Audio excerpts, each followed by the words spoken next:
Olá, Deus te abençoe, graças a Deus. Sejam muito bem-vindos ao programa Mudança de Vida Hoje. Muito obrigada por estar aí. Que Deus abençoe muito você, sua casa, sua família, o seu dia, a sua semana que só está começando. Que você tenha um domingo incrível, uma semana cheia de favor, que você veja a glória de Deus em tudo, que os seus passos sejam confirmados pelo Senhor, em nome de Jesus. Buscai o Senhor enquanto se pode achá-lo, invocai-o enquanto está perto. Então se aproxime de Deus. E Deus vai se aproximar de você. Os olhos do Senhor passam por toda a terra, à procura de corações inteiros para mostrar a sua força. Busque o Senhor em primeiro lugar. E todas as coisas que você precisa serão acrescentadas. Se as primícias são santas, a massa também o é. Então, qual é a escolha? A melhor escolha? Buscar a Deus. Colocá-lo no centro da sua vida. A Bíblia diz assim, aqui em 1 Crônicas 16, na mensagem: trouxeram a arca de Deus, puseram-na no centro da tenda que Davi tinha montado e ofereceram ofertas queimadas e ofertas de paz ao Eterno. Depois de oferecer os sacrifícios, Davi abençoou o povo, porque estava apto, né? Agora, a abençoar. Ele já tinha feito tudo. Ele buscou a coisa certa, colocou no centro, ofereceu sacrifícios. Ele estava alinhado com Deus. Então ele abençoou o povo em nome do Eterno e distribuiu para cada pessoa um pão, um pedaço de carne, um bolo de passas. E sabe o que ele fez? Davi nomeou alguns levitas para ministrar diante da arca do Eterno, intercedendo, dando graças e louvando o Eterno, Deus de Israel. E aí ele dá os nomes aqui, continua, é lindo. Você vê pessoas que foram escolhidas, levantadas para adorar o Senhor, para ministrar, para interceder, para adorar dia e noite o Senhor. Então, eu costumo lembrar aqui sempre, porque para mim isso é muito importante, né? Isso mudou a minha perspectiva.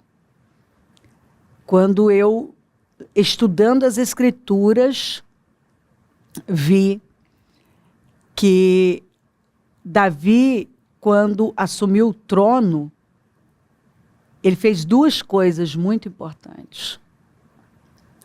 Que foi desapossar os jebuseus de Jerusalém e ocupar aquele território.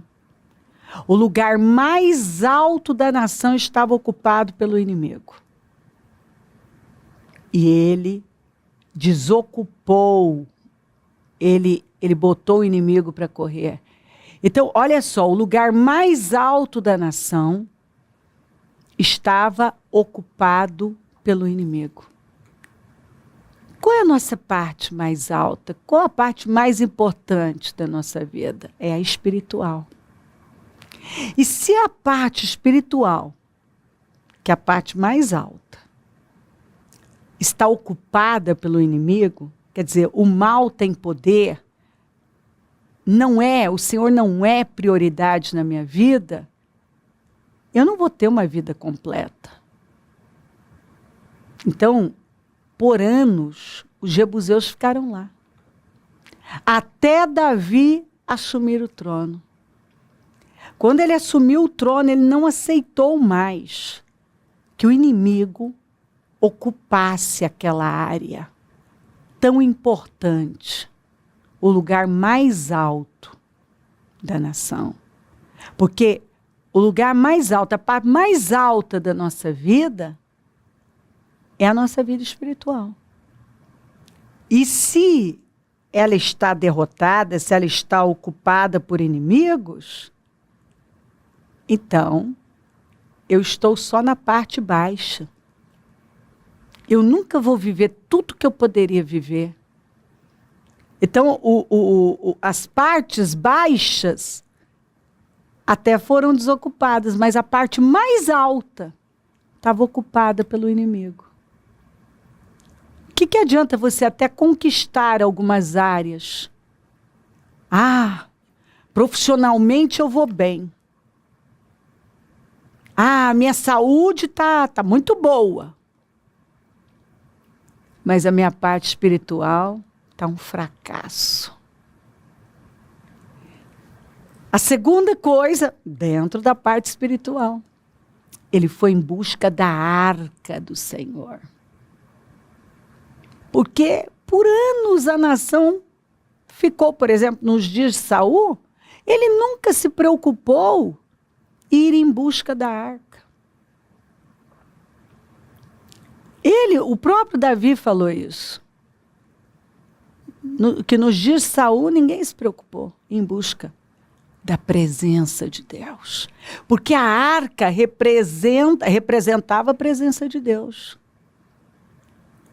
E se eu não me preocupo com a presença de Deus, eu não me preocupo com o que Deus pensa, eu não me preocupo com a minha parte espiritual, em ter um relacionamento com Deus, comunhão com Deus, eu já fracassei na vida. Porque você pode ser a pessoa mais bem-sucedida profissionalmente, pode até ter dinheiro, ter influência, ter um cargo de importância, mas tudo isso passa. Tudo isso passa. Mas aquele que serve ao Senhor, que crê no Senhor, diz a Bíblia, permanece para sempre.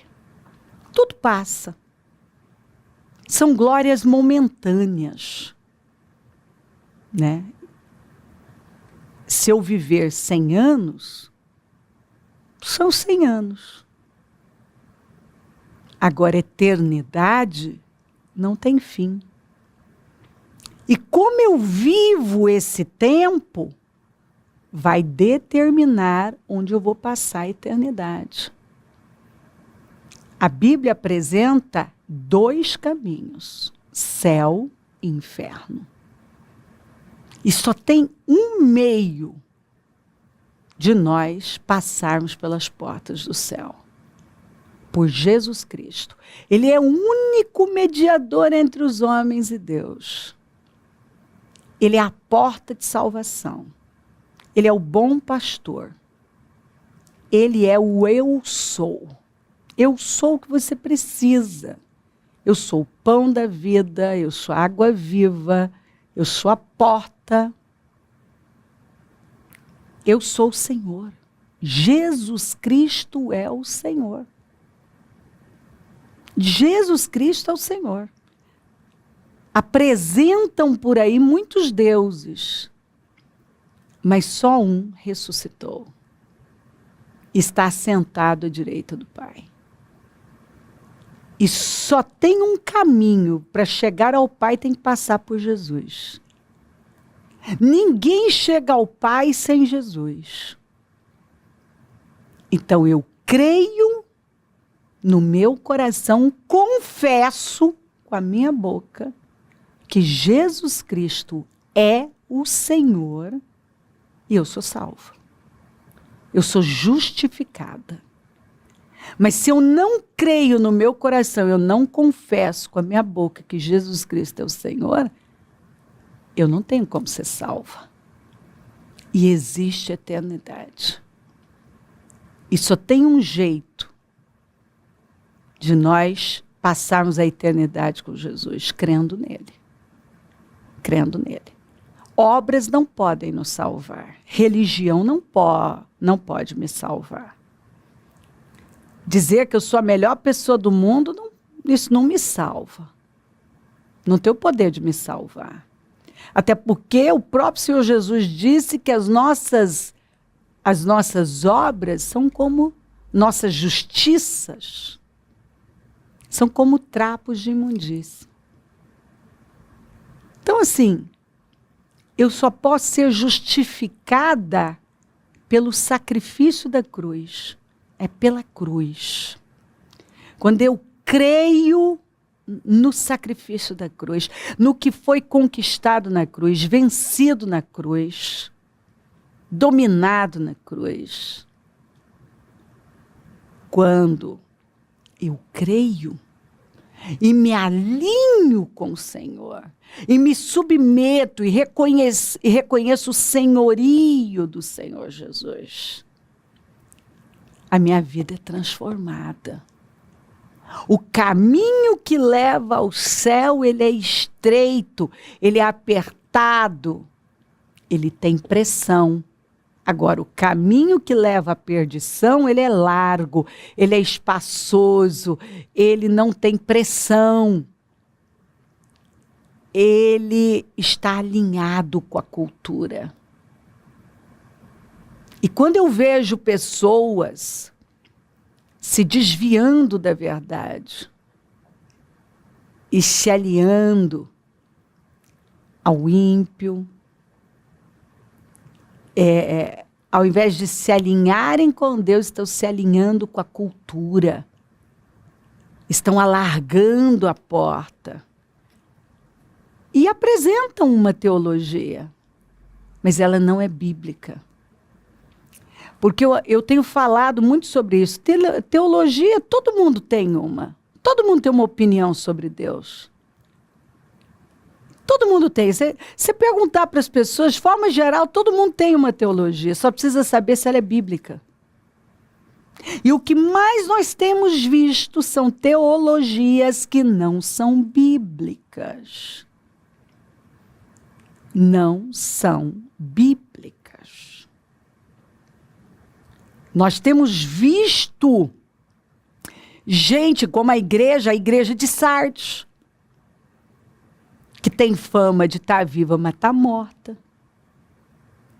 A igreja de Laodiceia, que Jesus já está do lado de fora. O povo está lá dentro, adorando quem, o que, nós não sabemos. Porque Jesus mesmo estava lá, ó, batendo para ver se alguém ouvia e dava lugar para ele entrar na igreja. Que a igreja que estava teoricamente adorando a ele não estava lá, ele estava do lado de fora. E era a igreja mais rica. Nossa, a igreja riquíssima. Laodiceia era a igreja rica, poderosa, né? E tinha de tudo. Tinha tudo lá. Do melhor. Tanto que o anjo da igreja disse, não, eu não tenho falta de nada, eu sou rico. Eu sou um líder bem-sucedido. Olha só o meu resultado. E o Senhor falou o que para ele? Você é um pobre, cego, nu, desgraçado. Está escrito assim, vai ler lá. Você precisa pingar colírio nos seus olhos, você é um cego. Trocar suas vestes contaminadas por vestes brancas. Passar pelo fogo. Pelo fogo. Então, a igreja de Laodiceia tinha uma teologia? Tinha. mas não bíblica, porque Jesus não estava lá. De Sardes também tinha, mas não bíblica, porque tinha fama. Todo mundo olhava e achava que estava, né, que era uma igreja viva, mas estava morta. E assim, a igreja de Tiatira, que tinha coisa boa, mas estava tolerando coisas que eles não podiam tolerar. Né? E o Senhor deixa bem claro, você não pode tolerar algo que vai destruir com a sua vida espiritual. Isso você não pode. Então aqui, o que nós vemos? A arca tinha que estar no centro. A arca representa o quê? Deus. A arca tinha que estar no centro. De novo. Trouxeram a arca de Deus e puseram-na no centro da tenda que Davi tinha montado. E ofereceram sacrifício.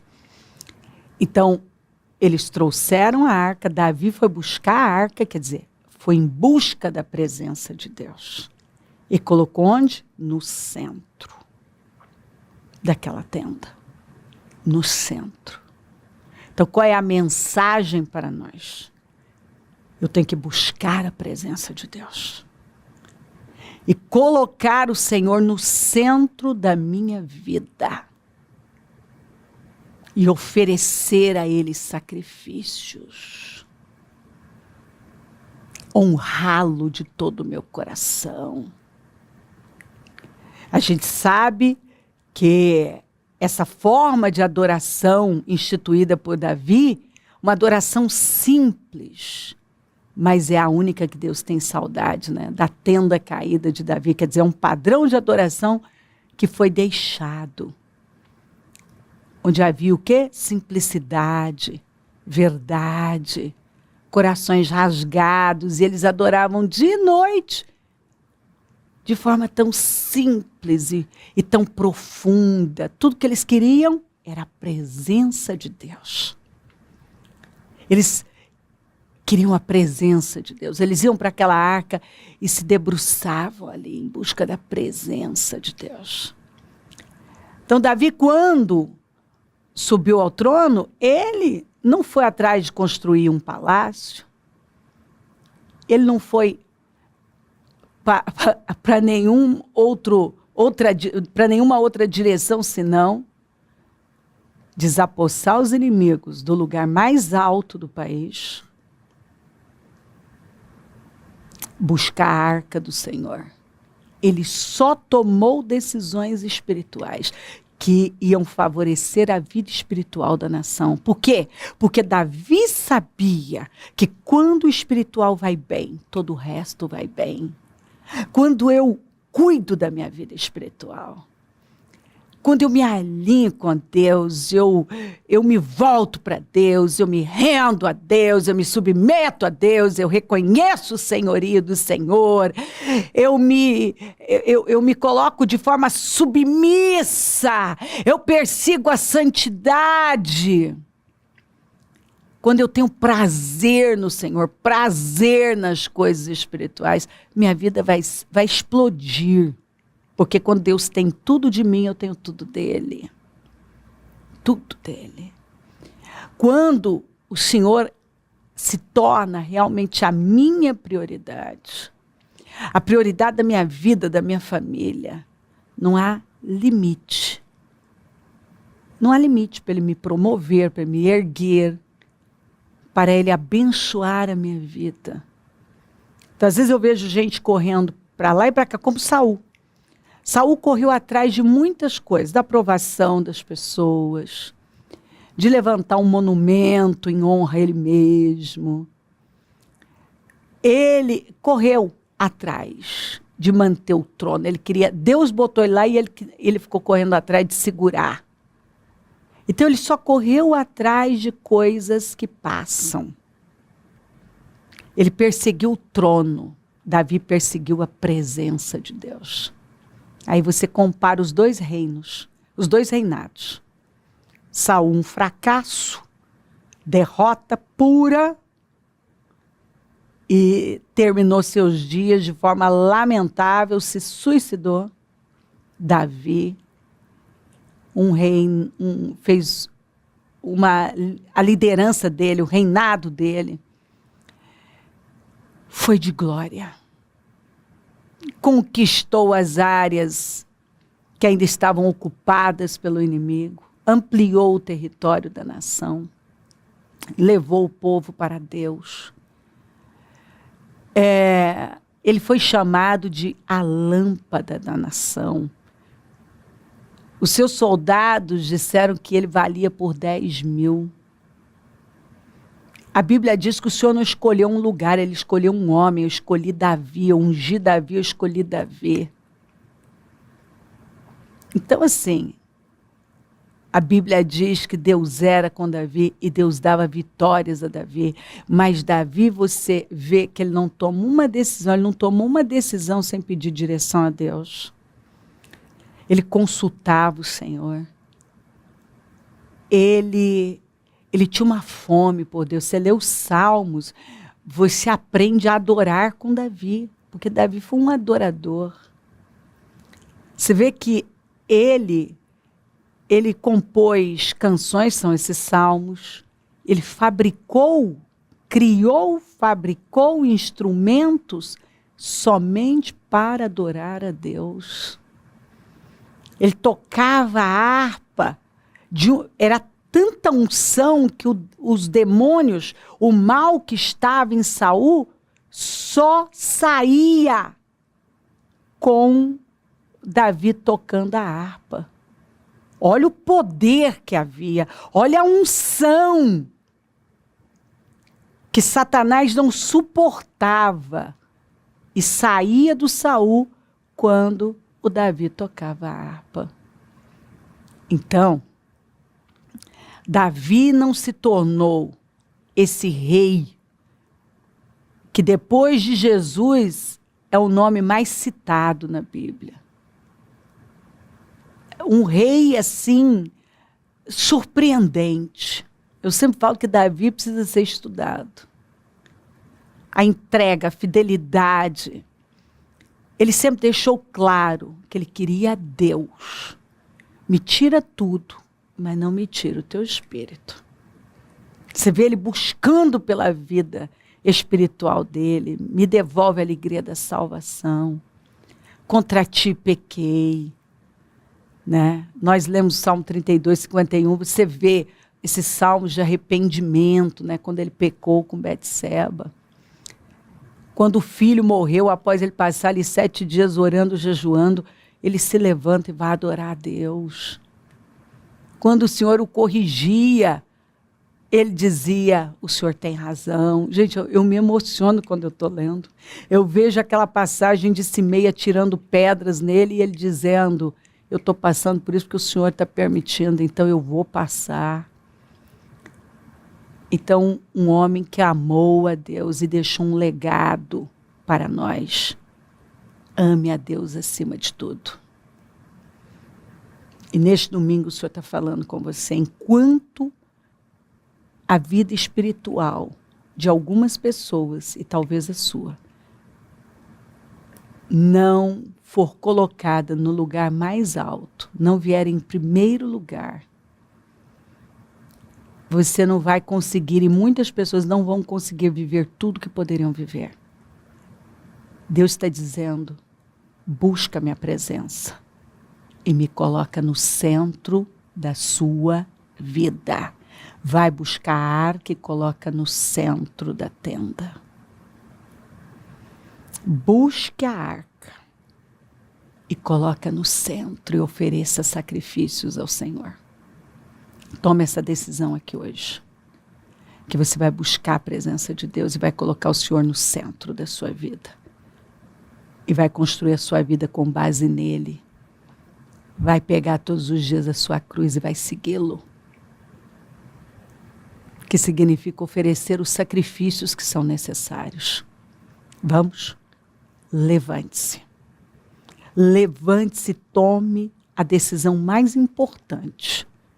Essa é a mais importante. Não existe nada mais importante do que amar o Senhor e priorizá-lo acima de tudo. Eu costumo dizer que a herança mais importante, o que é mais precioso que nós deixamos para os nossos filhos é a fé. Porque se eles tiverem a fé, eles têm tudo. Se volta para o Senhor, busca a arca e coloca no centro. Você vai ver o que Deus vai fazer por você e pelos seus. Se crer, desejar, quiser orar comigo, prepara algo que queira que receba a oração. Eu volto já para orarmos.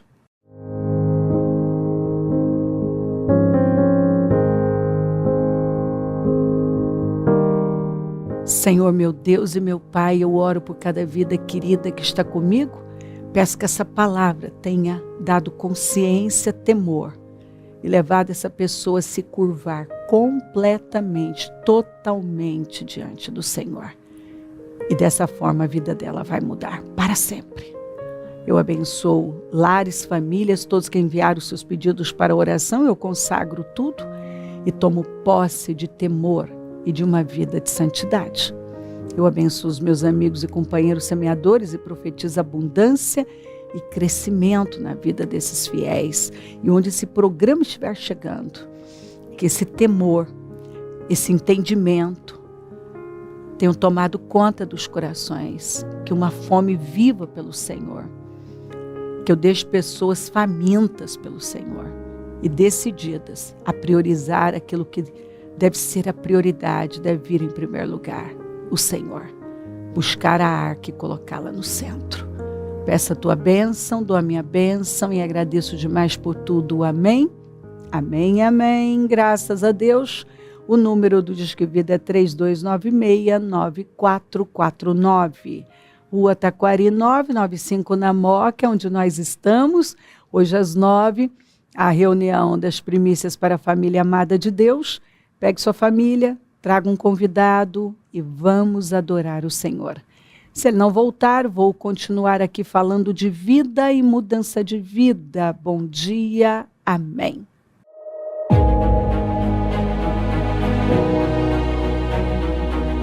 Você vai levantar os muros da sua vida e você vai chegar no porto desejado. Você vai cumprir com o seu destino. Você vai viver plenamente o seu propósito. E você vai testemunhar que foi nos 52 dias.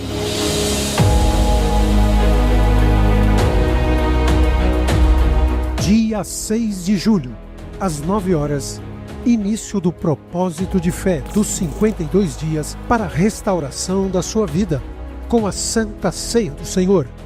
O muro ficou pronto em 52 dias. Quando todos os nossos inimigos souberam disso, todas as nações vizinhas ficaram atemorizadas e com o orgulho ferido, pois perceberam que essa obra havia sido executada com a ajuda de nosso Deus. O que precisa ser restaurado em sua vida? A família, as finanças, a saúde, a vida espiritual? O Ministério Mudança de Vida dará a grande largada de fé pelo clamor da restauração da sua vida. 52 dias de fé, perseverança, de busca e clamor ao Deus vivo pela restauração da vida de todo aquele que crê.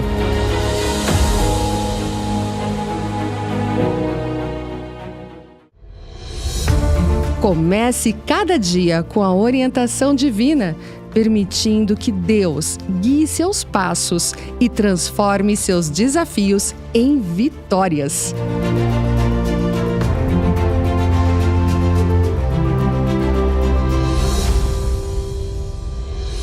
Esta tarde pode ser a melhor tarde da sua vida até agora.